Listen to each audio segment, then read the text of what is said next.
Hi hello namaste welcome to my channel. Bigg Boss season 9లో nominations గోల్ అయితే మొదలైపోయిందనే చెప్పాలి.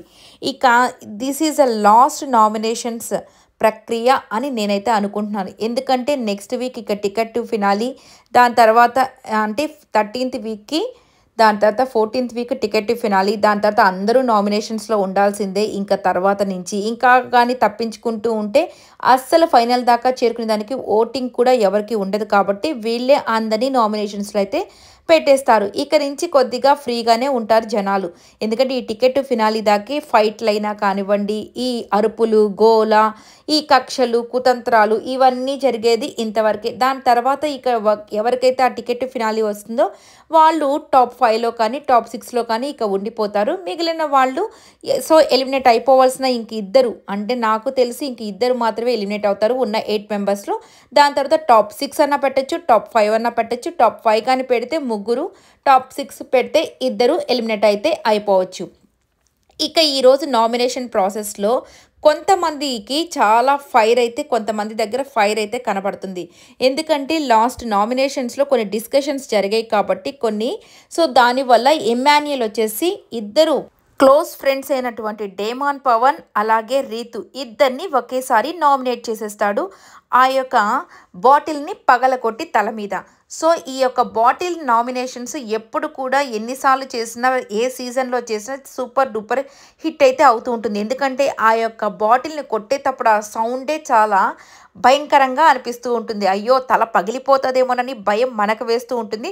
బట్ దాన్ని షుగర్తో ఏదో చేస్తారంట కదా, దానివల్ల ఏమీ డ్యామేజ్ కాదు అని చెప్పేసి బిగ్ బాస్ చాలా స్పష్టంగా చెప్తాడు. ఎందుకంటే డ్యామేజ్ అయ్యేవి ఎప్పుడు ఎక్కడా ఇవ్వలేదు కాబట్టి. సో ఇవి జస్ట్ చూడ్డానికి మాత్రం చాలా చాలా గట్టిగా అనిపిస్తూ ఉంటాయి. బట్ అవేమీ అంత ఇబ్బంది అయితే కాదు అని చెప్తూ ఉంటారు.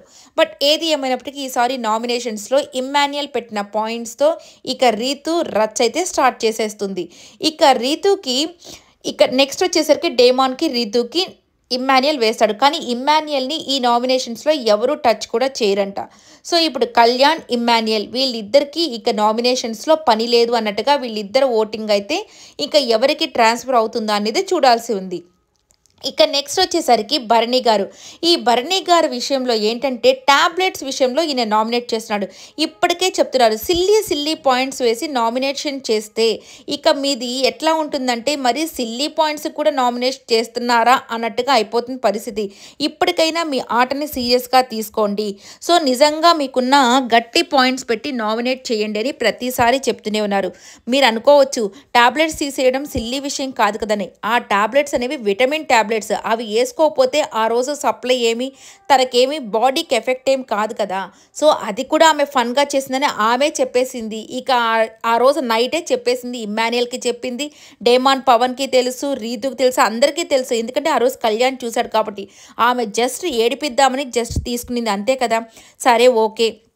దాని తర్వాత ఆయనకు కూడా తెలిసిన తర్వాత మీరు జస్ట్ పెట్టేసేయండి సంజు అంతే, నేనేం దాని గురించి ఆర్గ్యుమెంట్ ఏమీ చేయను కదా అని మార్నింగ్ కూర్చున్నప్పుడు కూడా ఆమె నేనేదో ఫన్ కోసం చేద్దాం అనుకుంటే ఇది చాలా గందరగోళం అయిపోయినట్టుంది భరణి అన్న, సో అందుకే నేను అక్కడ పెట్టేస్తాను అని చెప్పి అంటున్నప్పుడు నేనేమన్నా అన్నానా నిన్న అసలు నేనేమన్నా ఒక్క చిన్న మాట అయినా అన్నానా? మన ఇద్దరి మధ్య తగాదానా జరిగిందని చాలా కూల్ కంపోజ్డ్గా చెప్పిన అతను ఇప్పుడు నామినేషన్స్లో ఆ పాయింట్ తీసుకురావడం నేను చాలా హర్ట్ అయ్యాను, నువ్వు ఫన్ కోసం చేసావేమో నాకు తెలియదు, ఆ టాబ్లెట్స్ నాకు సెంటిమెంటు, ఇవన్నీ చెప్పినప్పుడు నాకైతే అనిపించిన పాయింట్ ఏంటంటే నీకు నిజంగా ఇష్యూ ఉన్నప్పుడు, రీతుకి నీకు ఎట్లా ఇష్యూ ఉన్నప్పుడు నువ్వు వెళ్ళి ఒకసారి వాళ్ళతో చెప్పిన తర్వాత నామినేట్ చేయని చెప్పిన ఇతనే మళ్ళీ వచ్చి ఈమె దగ్గర ఇట్లా మాట్లాడడం, ఈ నామినేషన్ అనేది నాకైతే కరెక్ట్గా అనిపించలేదు. అది ఈ పాయింట్ మీద. అంటే నీకు ఇంకా హౌస్మేట్స్ ఇంకెవరితో పెద్ద ఇష్యూసే లేవా?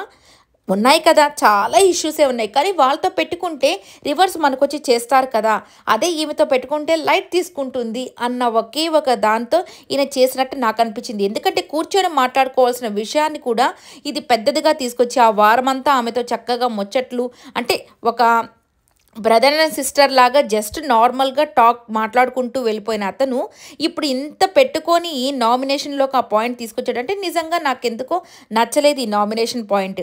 ఇక రీతు విషయానికి వచ్చేస్తే ఎవరు బాటమ్ 2లో ఉంటారో వాళ్ళని నామినేట్ చేయడం కంపల్సరీ అయిపోయింది తనకి.